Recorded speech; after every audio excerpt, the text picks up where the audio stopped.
Vamos a abrir nuestras Biblias en Lucas capítulo 12. Hoy continuamos con nuestro estudio. Así que recuerda que estamos en una de las secciones más grandes en Lucas. Podemos dividir a Lucas en varias secciones y la más grande es del capítulo 9 al 19 y que hemos nombrado a esta sección En el Camino, porque es justo Jesús yendo hacia Jerusalén y enseñándole a los discípulos qué significa ser discípulos. Así que esta sección nos invita a reflexionar que ser un aprendiz de Jesús, ser un discípulo, es aprender mientras vamos en el camino con Él. Mientras nos rendimos a Él, mientras le conocemos, Él está enseñándonos a ser discípulos. Bueno, la semana anterior, en el capítulo 11 al final, Jesús tiene una discusión, ¿recuerdas? Con los fariseos. Es una discusión acalorada en la que Jesús los acusa, el famoso pasaje de los ayes, ¿verdad? Jesús lamenta la condición espiritual de estos fariseos y los acusa de una cosa, de hipocresía, ¿verdad? De aparentar algo que no son. Bueno, retomando, vinculando ese capítulo, el final a la nueva sección del capítulo 12, mira el verso 1 de Lucas 12. Lo primero que nos dice es lo siguiente: en esto, juntándose por millares la multitud, tantos que unos a otros se atropellaban, comenzó a decir a sus discípulos: primeramente, guardaos de la levadura de los fariseos, que es la hipocresía. Entonces, después de dar este discurso apasionado acerca de la hipocresía de los fariseos, inmediatamente ahora, yendo hacia Jerusalén, en el camino, Jesús le advierte primeramente a sus discípulos, pero interesante, con una multitud ahí presente. Es una lección para discípulos, pero la multitud está ahí invitada a escuchar, por si alguien reacciona y quiere comenzar a seguir a Jesús. Y la advertencia de Jesús para estos discípulos es: tengan cuidado con la levadura de los fariseos. Este es el peligro que corren los discípulos, que se conviertan en hipócritas debido a la presión de quedar bien con estas autoridades religiosas. Quien quiere seguir a Jesús, quien quiere ser su discípulo, tiene que estar dispuesto a escuchar sus correcciones y sus advertencias. Así que todo el capítulo 12, no lo vamos a ver completo, pero te doy el bosquejo. Todo el capítulo 12 se divide en 3 partes. Del verso 1 al 12, ser un discípulo es temer a Dios y no a los hombres. También del 13 hasta, dame un segundo porque aquí lo anoté mal, hasta el número 34, ser un discípulo es confiar en Dios y usar bien los recursos para sus propósitos. Y ser un discípulo, del verso 35 al final de Lucas 12, ser un discípulo es mantenernos fieles y vigilantes. De esto trata el capítulo 12. Cada uno de estos capítulos hasta el capítulo 19 son lecciones bien valiosas, sumamente valiosas acerca del discipulado. Y hoy veremos nada más una parte. Ser un discípulo es temer a Dios y no temer a los hombres. Podrías decir que el remedio de Dios para la hipocresía es temerle a Él. Así que vamos a orar, ¿te parece? Y le damos gracias a Dios por esta noche, que nos dé sabiduría mientras estudiamos. Padre Celestial, gracias. Gracias por esta oportunidad que nos das de reunirnos una noche más con el propósito de aprender, de conocerte, de ser transformados por medio de tu palabra. Y Señor, queremos aprender en el camino, que tú nos enseñes, que podamos, como María, sentarnos a tus pies, poder escuchar con atención, que tú nos des un corazón dispuesto para servirte y seguirte. Aquí estamos, Señor. Forma tu carácter en nosotros. Te lo rogamos en el nombre precioso de nuestro Salvador Jesús. Amén. Muy bien, entonces, primero la advertencia. Esto es del verso 1 al 3, está la advertencia que nos da Jesús. Recuerda que Jesús está dirigiéndose a sus discípulos, pero toda la multitud está escuchando. Vamos a leer estos primeros 3 versos. En esto, juntándose por millares la multitud, tanto que unos a otros se atropellaban, comenzó a decir a sus discípulos primeramente: guardaos de la levadura de los fariseos, que es la hipocresía, porque nada hay encubierto que no haya de descubrirse, ni oculto que no haya de saberse. Por tanto, todo lo que habéis dicho en tinieblas, a la luz se oirá, y lo que habéis hablado al oído en los aposentos, se proclamará en las azoteas. Jesús da una advertencia porque ser su discípulo plantea un serio problema. ¿Cuál es ese problema? La inminente posibilidad de ser perseguido. Ser un discípulo de Jesús implica, en un sentido, ser objeto de burla y persecución. Y eso sería verdad para los discípulos.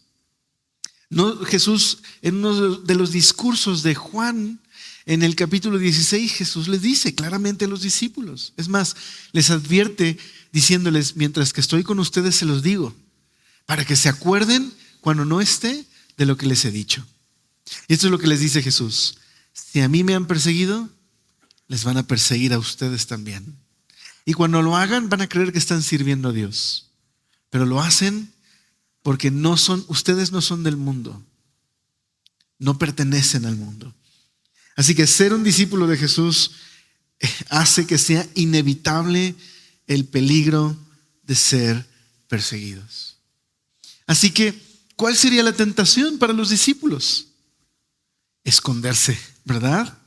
Si ser abiertamente un discípulo de Jesús te pone en la mira de las autoridades, pues habría una tentación, ¿verdad? Que ellos correrían el peligro de querer ocultarse, de mantenerse en secreto para que no fueran descubiertos y perseguidos. Esa sería una tentación real. Y por eso Jesús les advierte del peligro de la hipocresía. Entonces, ser hipócrita en este contexto, vamos a aprender, tiene que ver con querer quedar bien ante los demás. Ya sea porque me puede llevar a ser popular o porque hay una tremenda presión sobre mí que si no cedo ante esa presión puedo ser objeto de la hostilidad de ese grupo. La hipocresía puede ir hacia esos dos lados. Así que Jesús les dice: guárdense de la levadura de los fariseos. Ahí la palabra guardar es muy importante. Esta palabra es: pongan atención, manténganse alertas, estén vigilantes. Es decir, cuando tú escuchas estas palabras, mantente alerta, ¿qué sensación te da? Que hay un peligro, ¿verdad? Que es algo que tienes que estar prestando atención. Bueno, no tiene mucho que aprendí a manejar, ¿no? Digo, no es un gran logro aprender a manejar a los 40 años. O quién sabe, igual es un gran logro, ¿verdad? Pero no sé si esta fue tu experiencia. Yo digo que uno tiene que aprender de chamaco a manejar porque no tienes temor, ¿verdad? Cuando aprendes de grande, pues como que tienes ese peso de responsabilidad, entonces estás como que manejando con cuidado. La ventaja es que chocas menos, ¿verdad? De chamaco, pues chocas un poco más. Eres más intrépido. Pero la primera semana sentí que el cerebro se me partía como en 5 pedazos, ¿no? Porque tenía que estar atento adelante, ¿no? Atrás, a los lados. Yo solo sentía que iba montado en un rinoceronte que en cualquier momento iba a perder el control y los demás dinosaurios querían destruirme. Así era en mi mente. Pero tu cuerpo se va acostumbrando, ¿verdad? Vas aprendiendo a estar alerta, ¿verdad? A estar vigilante y a manejar. Y bueno, cuando me tocó manejar en carretera, pues me decían: todo lo que haces en la ciudad, pero el doble y viendo hasta allá. No hacia el frente nada más, viendo hasta allá. Y espejea cada ratito, ¿no? Entonces, es importante. Cuando vas manejando, pues tienes que ir con tus 2 manos. ¿Por qué? No puedes ir distraído, porque es hay peligros. Tienes que ir atento. Entonces la palabra sé vigilante, ten cuidado, mantente alerta, tienes que estar vigilante y despierto.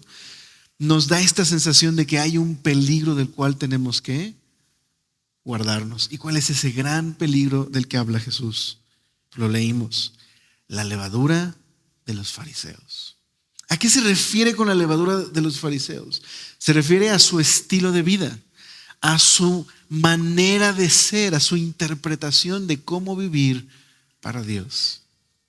Pero ¿por qué le llama levadura? Muy interesante, ¿verdad? De las muchas metáforas que Jesús pudo utilizar, ¿por qué levadura? Bueno, la levadura, que es una especie de bicho, ¿okay? Es una bacteria. Lo que hace con la masa, cuando tú leudas una masa, cuando tú le echas levadura a la masa, lo que hace es pues, una reacción química y una descomposición que hace que el pan se infle y sepa delicioso. ¿Okay? Pero en la Biblia, esta reacción y este proceso se convirtió en un símbolo. Ojo, un símbolo, nada más, solo es un símbolo del pecado. ¿Por qué? Porque cuando tú echas levadura en la masa, no hay vuelta atrás. Toda la masa se va a contaminar, toda la masa se va a expandir porque ese es el proceso de la levadura. No hay vuelta atrás. Aunque le quites un cacho, va a seguir extendiéndose. Ese es el efecto de la levadura. Y por eso pasó a representar el pecado y la corrupción. Como dice el apóstol Pablo, hablando del pecado de inmoralidad sexual. Un poco de levadura leuda toda la masa. Afecta todo, contamina todo. Así es el pecado, es terrible. Tiene un efecto que corrompe todo lo que toca. ¿Okay? Es como un moho que se extiende de forma imparable. Bueno, dice Jesús, guárdense de la levadura de los fariseos, que es la hipocresía. Cuando en el corazón empieza a haber orgullo, cuando empezamos a sentir la necesidad de quedar bien frente a los demás, de aparentar algún tipo de piedad, cuando buscamos un poco de alabanza de otros, o simplemente me siento comprometido a quedar bien con los demás, un poco empieza a extenderse en nuestra devoción a Dios y nuestra manera de ver a Dios, y lo contamina todo. Ve a los fariseos.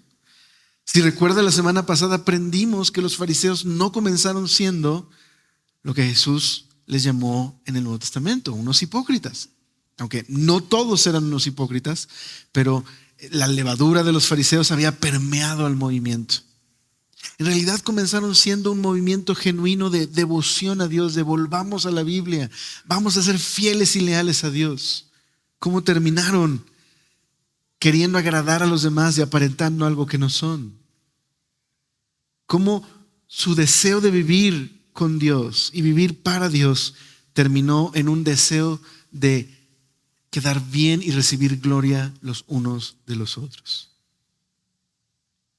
Cómo su deseo de ser sinceros delante de Dios terminó siendo en un cumplimiento nada más externo, haciendo a un lado el amor a Dios y la justicia y simplemente complaciéndose entre ellos. ¿Cómo terminó así?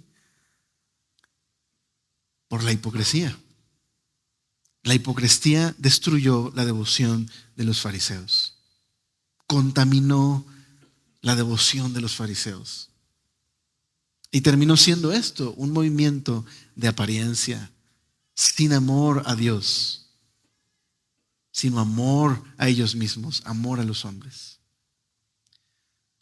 Entonces, esta advertencia, una vez más, no es para mirar a los fariseos y juzgarlos, sino escuchar las palabras de Jesús. ¡Hey! Manos en el volante, viendo adelante y atrás todo el tiempo. Mantente alerta. Vas en la carretera. ¿Sí? ¿Se entiende? Tienes que seguir el camino, tienes que ir en tu carril. Atención, hay muchos trailers a los lados. Me traumé un poquito, ¿verdad? Se nota. Quiero decirte que ya puedo manejar más tranquilo, entonces no te preocupes por mí. Ya disfruto manejar. Como a la mitad de la vida de manejar empecé a disfrutarlo, ¿ok? Pero me entiendes la analogía, ¿verdad? Tienes que estar atento porque hay un peligro y si No prestas atención. ¿A qué tengo que prestar atención? ¿A qué no prestaron atención los fariseos? Al corazón. No prestaron atención a su corazón, no se mantuvieron vigilantes de lo que estaba sucediendo en el interior. Y tampoco estaban atentos a lo que sucedía a su alrededor. Y poco a poco empezaron a convertirse en este movimiento lleno de orgullo, que tienen al Mesías enfrente y le llaman blasfemo y lo quieren matar. Estos que se deleitan supuestamente en la devoción a Dios, que es su máximo celo en la vida, terminaron llenos de orgullo. Entonces, el orgullo, la apariencia de devoción y quedar bien frente a los demás, frente a un grupo de presión, es una tentación latente que tengo que guardar mi corazón. Esa es la advertencia de Jesús. Guárdense de la levadura de los fariseos. Ahora, Jesús les advierte también en el verso 2, ¿por qué es inútil y ridículo el tratar de aparentar algo que no somos? ¿Por qué? Pues lo dice en el verso 2, porque no hay nada encubierto que no haya de descubrirse. No hay nada oculto que no haya de saberse. Lo que dijiste en las tinieblas, a la luz se oirá. Lo que dijiste en la cámara secreta, se gritará en las azoteas. En el mundo antiguo no había privacidad tal como nosotros hoy disfrutamos de la privacidad en nuestras casas. Regularmente las casas antiguas tenían una sola cámara que era digamos la cámara íntima, y todo lo demás estaba conectado, así que no había en realidad privacidad. Pero este cuarto oculto, o este cuarto más íntimo, por decirlo así, era el único lugar donde había algo de mayor privacidad. Y lo que Jesús está diciendo es, lo que digas en esa cámara es como si alguien subiera a la azotea y lo gritara frente a todos. Así que, ¿a qué hace referencia Jesús con lo que está en lo oculto? En lo secreto se revelará en la luz. Lo que digas en lo oculto, un día se sabrá. Yo creo que Jesús se refiere a dos cosas aquí. La primera se refiere en un sentido negativo a la hipocresía, a la apariencia.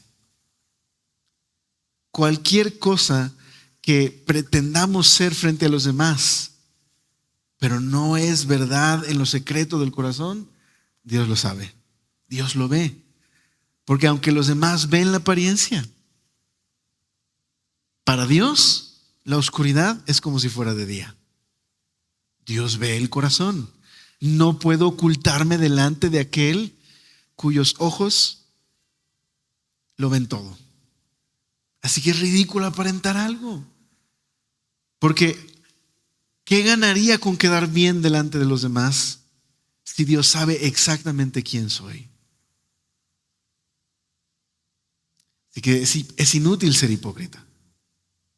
Solo me engaño a mí mismo y engaño a otros que son como yo, ¿verdad?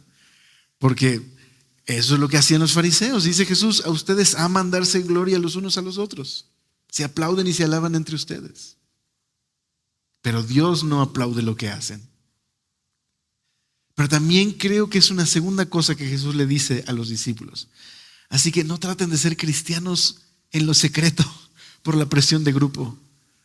Porque mi mensaje que se ha dicho en la cámara secreta se extenderá y se gritará por todos lados. No hay manera de ocultarse. Así que no cedas ante la presión, porque lo que hagas en secreto se sabrá en lo público. ¿Okay? Creo que en esos dos sentidos Jesús está advirtiéndoles a los discípulos que tengan cuidado. No hay necesidad de la hipocresía. Es terrible, la hipocresía destruye nuestro amor y pasión por Dios, nuestro celo por Él.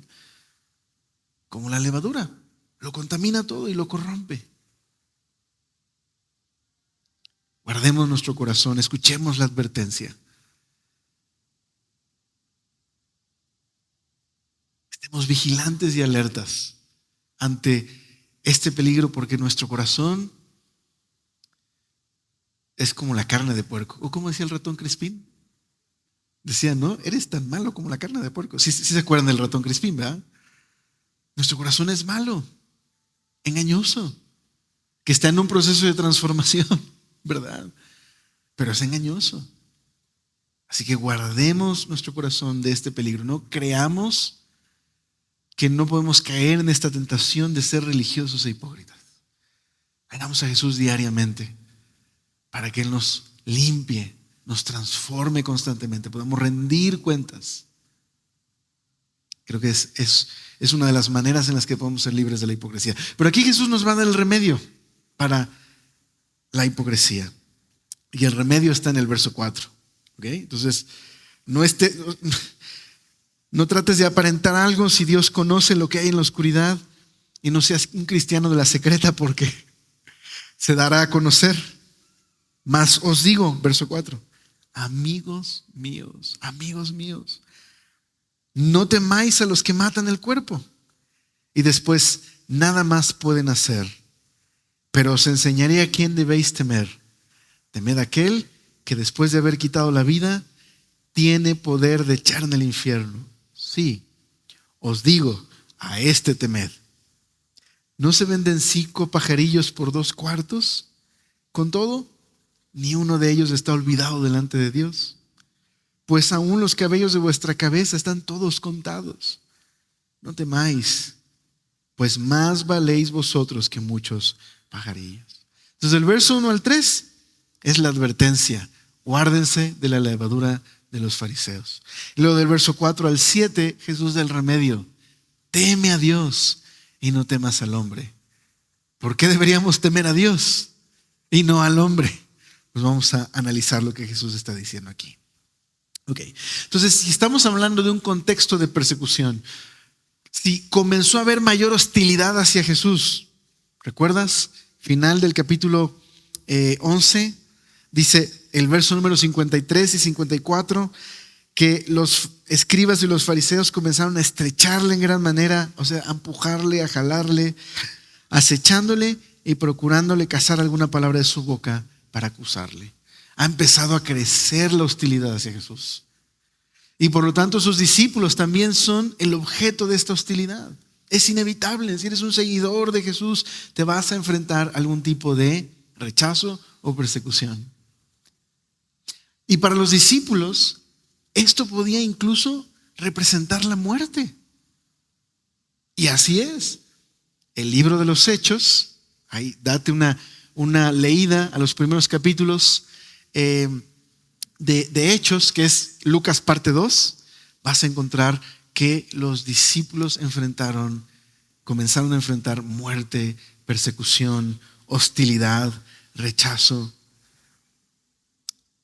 Así que Jesús les dice, esa es la razón por la que no debes ser amedrentado y esconderte y mantenerte en secreto ante los hombres, tratando de ceder en lugar de mantenerte fiel a mí. Esta es la razón. El hombre solo puede dañar el cuerpo. Entonces Jesús no les está prometiendo ser invencibles. No les está prometiendo que no sufrirán o que no atravesarán momentos críticos en su caminar como discípulos. No les ofrece invulnerabilidad. Lo que les ofrece es perspectiva, consuelo y esperanza.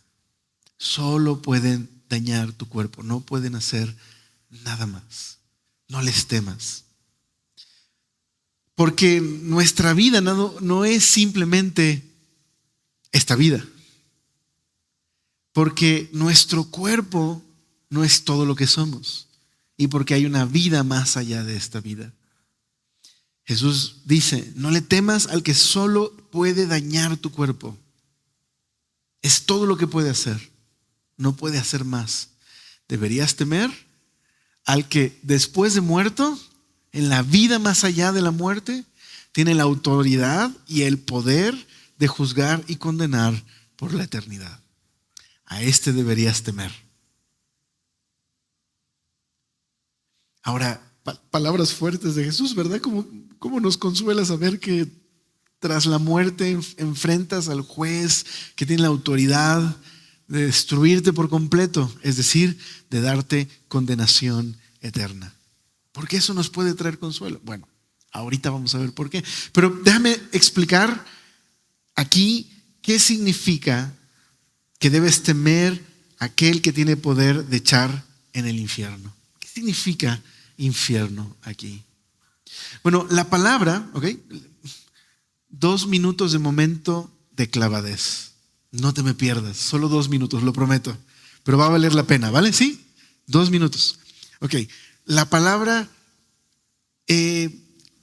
literal para infierno aquí es la palabra griega Gehenna. Pero es una transliteración, es decir, no existe en el griego esa palabra. Una transliteración es cuando tomas una palabra de un idioma y la deletreas en tu propio idioma, ¿ok? Eso es una transliteración. Entonces, no existe la palabra Gehenna. Es una palabra hebrea. Es una transliteración al griego. Es la palabra en realidad Gehinom. Y lo que significa Gehinom es el valle del hijo de Hinnom. Así que Jesús está diciendo algo aquí que su audiencia entendería perfectamente, porque conocen esta historia. De la misma manera que si el día de hoy les digo, soy tu padre. ¿De quién estoy hablando? Darth Vader, ¿verdad? Digo, todos reconocemos a este villano. ¿Conoces esa historia? Bueno, cuando Jesús dice el valle de Ben Hinnom, está haciendo referencia a una historia particular en Israel. Está haciendo la historia de uno de los periodos más tristes en el reinado del reino de Judá. Cuando Manasés y Amón fueron los reyes de Judá, ¿okay? Este valle está en la parte sur de Jerusalén. Este valle fue el lugar donde estos 2 reyes sacrificaron bebés y personas al dios pagano Moloc. Fue un tiempo terrible en Judá. Fue el tiempo de mayor corrupción y perversión del reino de Judá. Un tiempo tan terrible que Dios hizo una promesa. Y la promesa es, un día voy a dar retribución por lo que hiciste. Y yo voy a tomar a todos los que hicieron esto y los voy a quemar en el valle de Ben Hinnom. Y así sucedió. El rey Josías, digamos que acabó con el culto al dios Baal y sacó todos los huesos de los sacerdotes de Baal y los quemó, dando así retribución. Bueno, para el tiempo de Jesús, este valle era un basurero. Era un basurero donde se quemaba basura y también escoria humana. Era un lugar así. Y para el tiempo de Jesús, ese valle simbolizaba el juicio de Dios o la retribución. Entonces, cuando escuchamos la palabra infierno, ¿qué significa? Significa el hecho de que tenemos un Dios justo que sabe dar retribución precisamente porque es un Dios celoso que ama la justicia. Es un Dios que ama lo bueno y lo justo. Y por lo tanto, si es bueno, no puede dejar pasar el mal como si nada. Eso es lo que significa el infierno. Es la condenación o la retribución que Dios dará a aquellos que rechazan su perdón y su gracia y persisten en vivir en sus caminos egoístas, corrompiendo su mundo. ¿Okay? Una manera de entenderlo, a mí me ayuda, es la siguiente.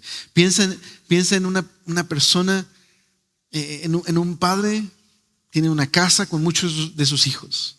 Los ama a todos, pero hay reglas en su casa. Y estas reglas son para traer orden, justicia, estabilidad y paz en su hogar. Pero digamos que uno de estos hijos no le importa, no quiere vivir de acuerdo a esas reglas. Él quiere vivir bajo sus propias reglas, pero sus reglas traen desorden y caos a la casa. Así que el padre le advierte, yo no quiero que vivas de esta manera, yo quiero que vivas bajo mi orden, porque es bueno para ti. Pero si tú insistes en vivir de esta manera, tendrás que estar fuera. No puedes vivir en mi casa. Yo no quiero eso para ti, porque te amo. Pero tampoco te dejaré permanecer aquí si vives de esta manera. ¿Se entiende? Esta es la creación de Dios. Él es justo y sabio y Él es el estándar de lo que es bueno. Es un Dios que no quiere que nadie se pierda y por eso Él mismo vino a tomar nuestra condenación y nuestra maldad a través de Jesucristo en la cruz del Calvario. Porque de tal manera amó Dios al mundo que dio a su único Hijo para que los que creen en Él no se pierdan, sino tengan vida eterna. Y más adelante Jesús dice que Él no vino al mundo para condenar al mundo. Pero esta es la condenación, que los hombres amaron más las tinieblas que la luz. Y no quieren venir a la luz para que no se revele que sus obras son malas. Eso es lo que significa Gehenna. ¿Se entiende?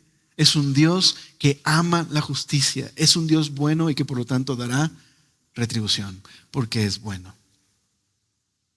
Y esto es lo que está diciendo aquí Jesús. No tengas temor de lo que el hombre puede hacer. Deberías temer al que puede dar retribución. ¿Ok? Pero ¿sabes por qué eso me da consuelo y esperanza?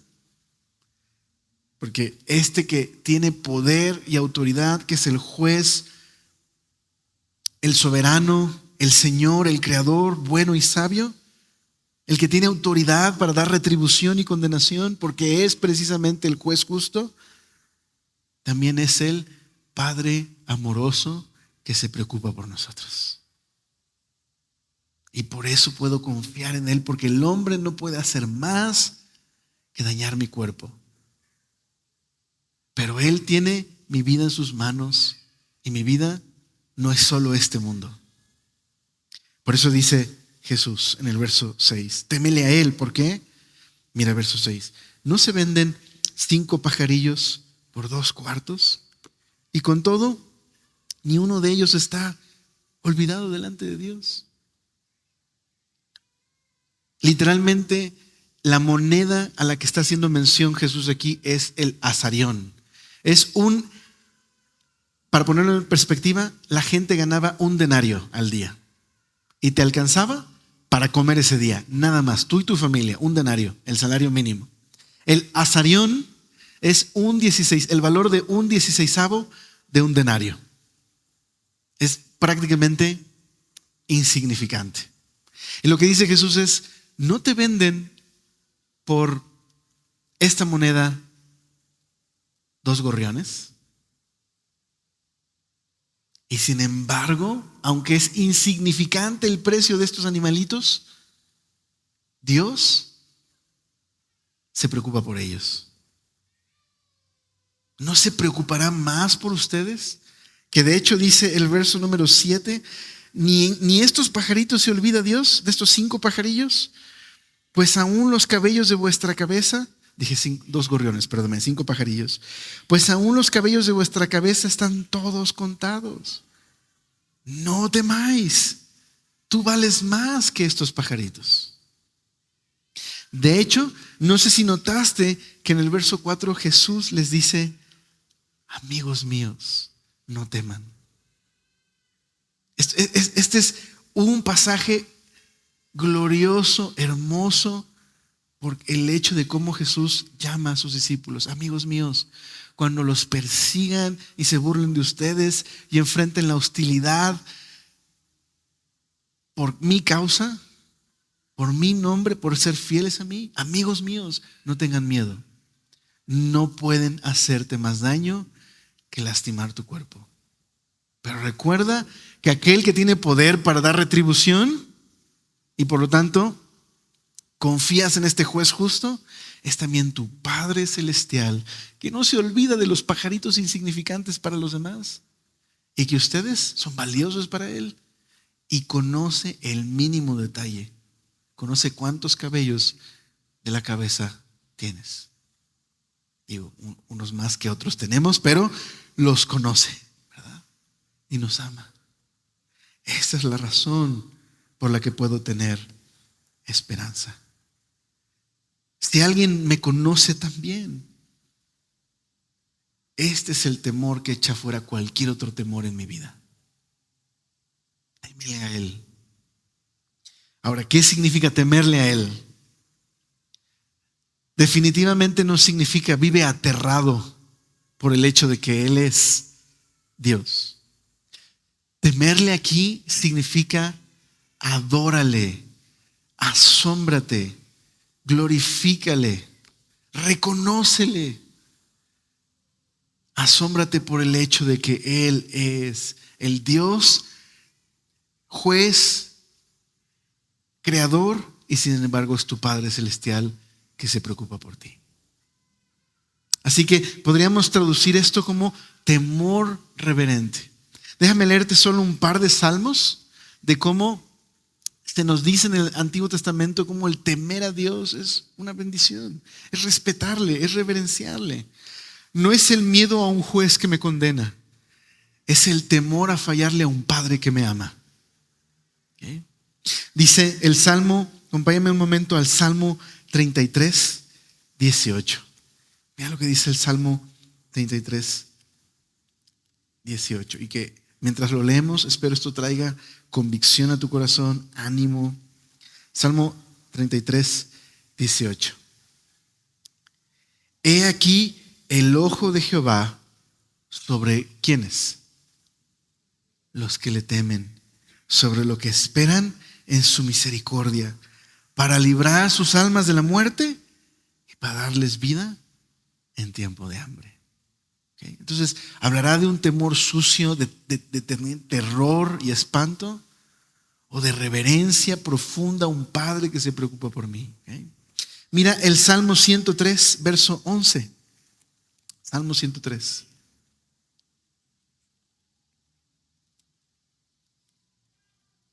El verso 11 dice: porque como la altura de los cielos sobre la tierra, así engrandeció su misericordia sobre los que le temen. Así la distancia entre el cielo y la tierra, así Dios engrandece su fidelidad y su compasión sobre los que le temen. Aquí puedes poner, a quién temer, puedes poner sobre los que le adoran, sobre los que le confiesan, sobre los que le reconocen, sobre quienes le aman y le obedecen. Todo eso es temerle, reconocer quién es Dios. Y mira en este mismo Salmo 103, pero en el verso 13, hermoso, y que tiene que ver con la porción que estamos leyendo en Lucas. Como el Padre se compadece ¿de quién? De los hijos, entonces se compadece Jehová de los que le temen. Jesús dice: amigos, no tengan temor. No tengas temor de aquellos que te enfrenten porque amas a Jesús. Lo más que pueden hacer es lastimar tu cuerpo. No tengas miedo. El juez del universo es tu Padre Celestial que se preocupa por ti y te ama. Y por eso en la conclusión dice en la última porción, 1 al 3, la exhortación: ten cuidado con la levadura de los fariseos, la hipocresía. ¿Por qué? Corrompe nuestra fidelidad y lealtad a Dios. Más bien, aquí está el remedio: teme a Dios. No temas a los demás, no trates de quedar bien con los demás. Y no temas a quienes te enfrenten. No pueden hacerte daño en realidad. Pueden dañar tu cuerpo, pero no pueden hacerte más daño.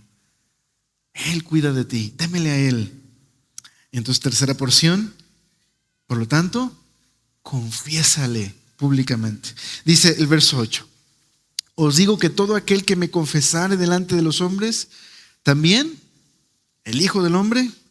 Este es el título que Jesús utiliza para describir que Él es el Rey que Dios envió para salvar a su pueblo, pero también a los que confían en Él. Él es el Rey verdadero. Él es el auténtico Rey. Todo rey en este mundo es falso. Él es el verdadero Rey. Dice el Hijo del Hombre, todo el que confiese al Hijo del Hombre, el Hijo del Hombre también le confesará delante de los ángeles de Dios. Verso 9: mas el que me negare delante de los hombres, será negado delante de los ángeles de Dios. Entonces Jesús explica un poco más esto. ¿A qué se refiere con confesarle delante de los hombres o negarle delante de los hombres y que Él nos confiese delante de Dios y los ángeles o nos niegue delante de Dios y de los ángeles? Pues dice el verso 10: a todo aquel que dijere alguna palabra contra el Hijo del Hombre, le será perdonado. Pero el que blasfemare contra el Espíritu Santo, no le será perdonado. Jesús está dando una advertencia muy dura aquí, bastante severa. Y lo que está diciendo Jesús es lo siguiente: solo hay dos caminos: o confesarle y reconocerle y recibir su regalo de vida y pertenecer a su familia, o abierta y deliberadamente y rebeldemente rechazarle como el Rey. Rechazar el testimonio que Dios ha dado de que Jesús es el Rey a quien Dios ha exaltado por encima de todos los reyes del mundo. Él es el Hijo de Dios. Él es el Hijo del Hombre, ¿se entiende? Él es a quien Dios envió para salvar. Él es el auténtico Rey. Puedes hacer dos cosas: o doblar tus rodillas y reconocerle y confesarle, o rechazar el testimonio de Dios y decir: es un mentiroso. Jesús dice: el que me confiese en el tribunal de los hombres, el que doble sus rodillas, reconozca su necesidad y confiese a Jesús como el Rey, yo le voy a confesar delante de mi corte celestial y delante del Padre. El que rechace el testimonio de Dios deliberadamente y rebeldemente, yo también le voy a negar delante de la corte celestial y de mi Dios. ¿Ok? ¿Se entiende? Es muy directo Jesús aquí y muy fuerte su advertencia. O doblo las rodillas delante del Rey, o rechazo que Él sea mi Rey, pero Él es el Rey. ¿Se entiende? Él es el Rey. Entonces, ¿qué significa blasfemar contra el Espíritu? Para que, si este ha sido uno de tus angustias en tu corazón, puedas descansar el día de hoy tranquilo. Si eres un cristiano y tienes temor, no sé si has blasfemado contra el Espíritu. No has blasfemado contra el Espíritu, ¿ok? Tranquilo. Si tienes temor de haberle blasfemado y tú quieres seguir a Jesús, no has blasfemado contra el Espíritu. ¿Qué es blasfemar contra el Espíritu? Ok, ¿cuál es el rol del Espíritu Santo en esta escena? Dar testimonio de que Jesús es el Rey, ¿ok? Es el Espíritu el que Jesús, a través del Espíritu, está dando testimonio de Dios. Es a través del Espíritu que Jesús va a resucitar. Es a través del Espíritu que Dios está declarando y manifestando que Jesús es el Hijo de Dios. Si rechazas al Espíritu abiertamente, deliberadamente, pues obviamente no hay, bueno, hice como versos sin esfuerzos, ¿verdad? No hay perdón. Porque si lo que Jesús viene a ofrecer es el perdón de pecados y la libertad, y tú dices: no me interesa, no quiero, vete de aquí, pues no puede haber perdón. No puede haber salvación. Entonces la blasfemia contra el Espíritu no es otra cosa sino el rechazar no un momento, sino toda una vida de obstinada rebeldía y rechazo al testimonio de Dios. Esa es la blasfemia contra el Espíritu. ¿Okay? ¿Puede una persona que ha rechazado constante el Evangelio un día creer? Sí. Muchos de los que estamos aquí probablemente rechazaron el Evangelio en varias ocasiones, hasta que un día Dios abrió tus ojos en su misericordia. Pero si yo constantemente endurezco mi corazón y le rechazo y le rechazo y le rechazo y no quiero seguirle y abiertamente manifiesto que no me interesa y que no quiero que sea mi Rey, y esto es blasfemar, ¿ok? Rechazar el testimonio que Dios ha dado acerca de Jesús. Pues si toda mi vida vivo esta vida obstinada, bien, Jesús lo dice así: tendrás lo que quieres. Es decir, al final, Gehenna, Dice el autor cristiano Chesterton, Gehenna, o la retribución eterna, o el infierno, es un monumento a la dignidad humana. ¿Por qué? Porque al final recibes lo que quieres. No quieres a Dios y no quieres vivir. ¿Te acuerdas del ejemplo de la casa? ¿No quieres vivir bajo su autoridad buena? Ok, es como un pez que dice, no me interesa vivir aquí, quiero vivir afuera. Ok, lo puedes hacer si quieres. Te vas a ahogar, vas a morir, pero lo puedes hacer si quieres. No es lo que Dios quiere, pero lo puedes hacer así. Entonces, dice el verso, los últimos versos.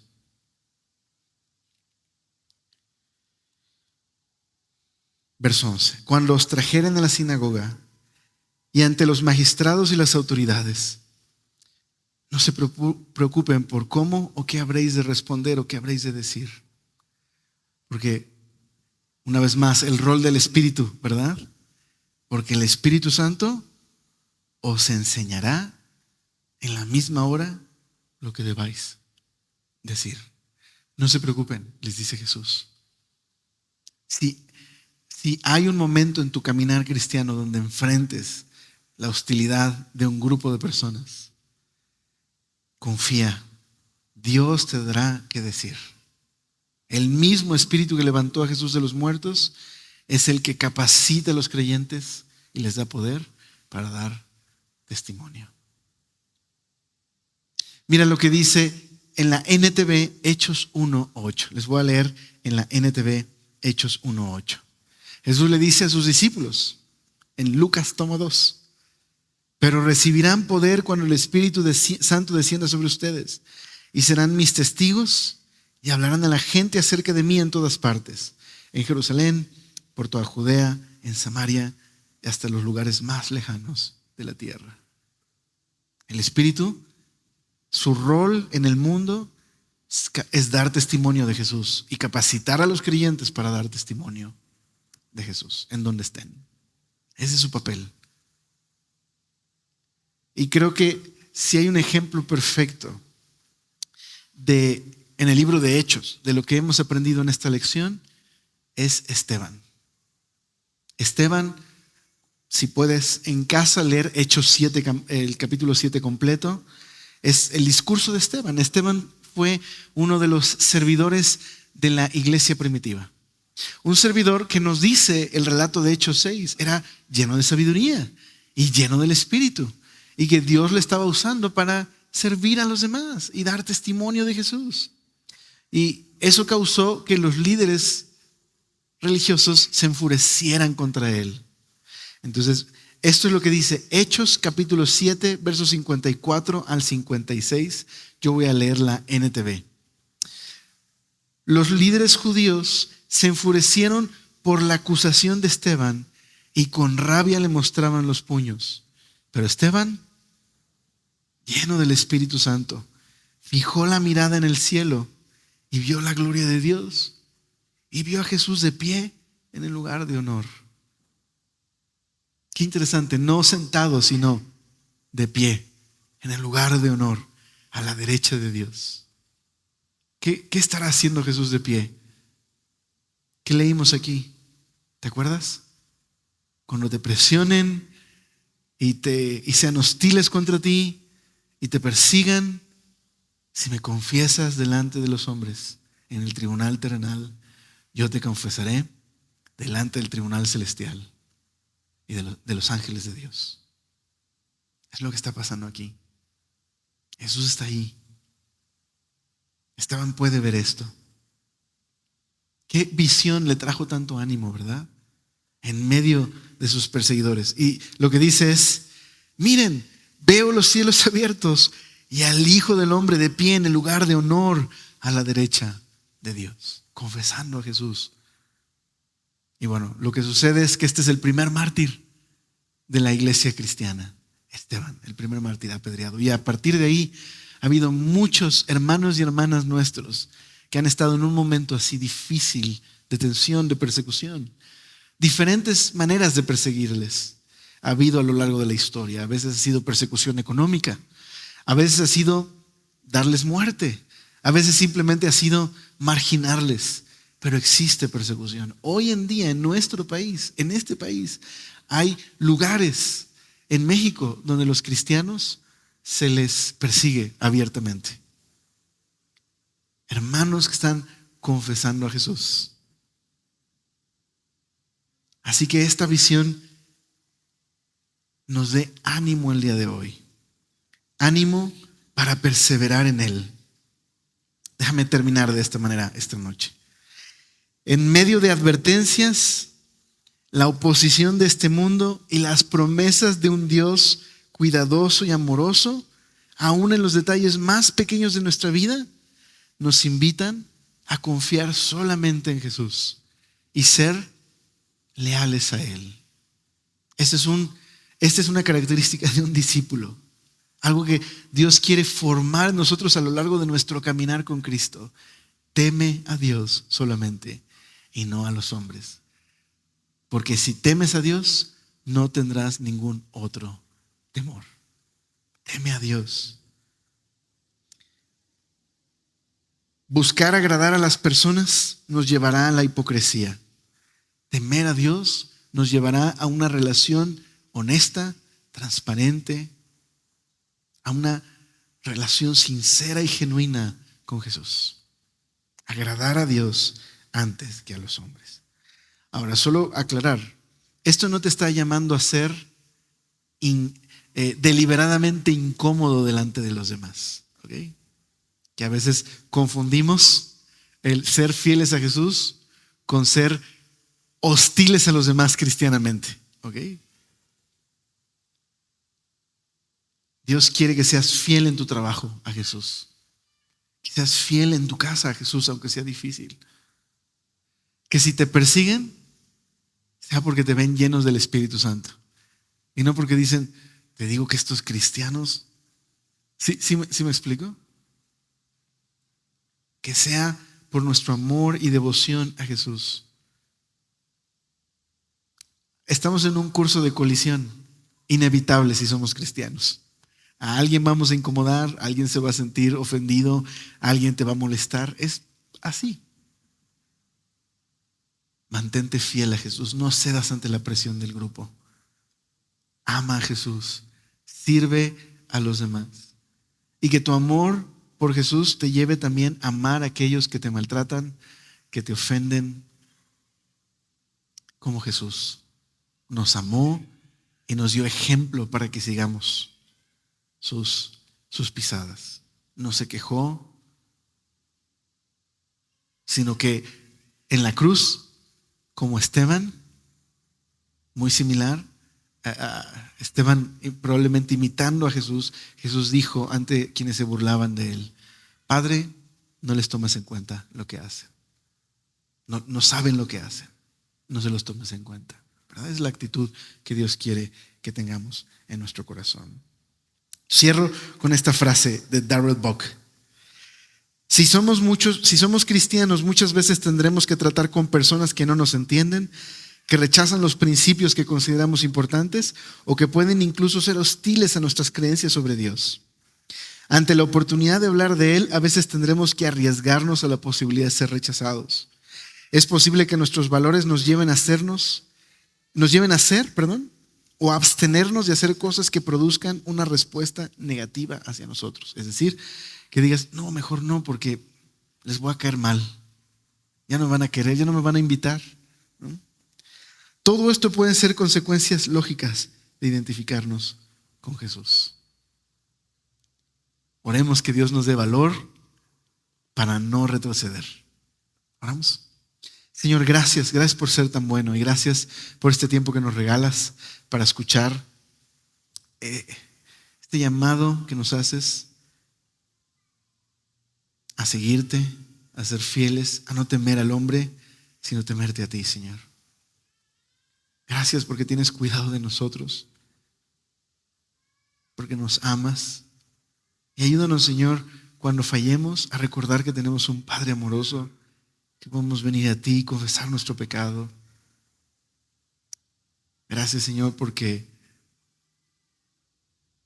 Jesús mismo confesó y dio testimonio. Y ahora tenemos su ejemplo.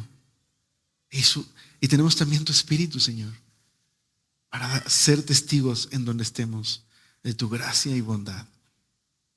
Te rogamos que nos ayudes con nuestros temores diarios, Señor, a que podamos enfrentarlos de tu mano.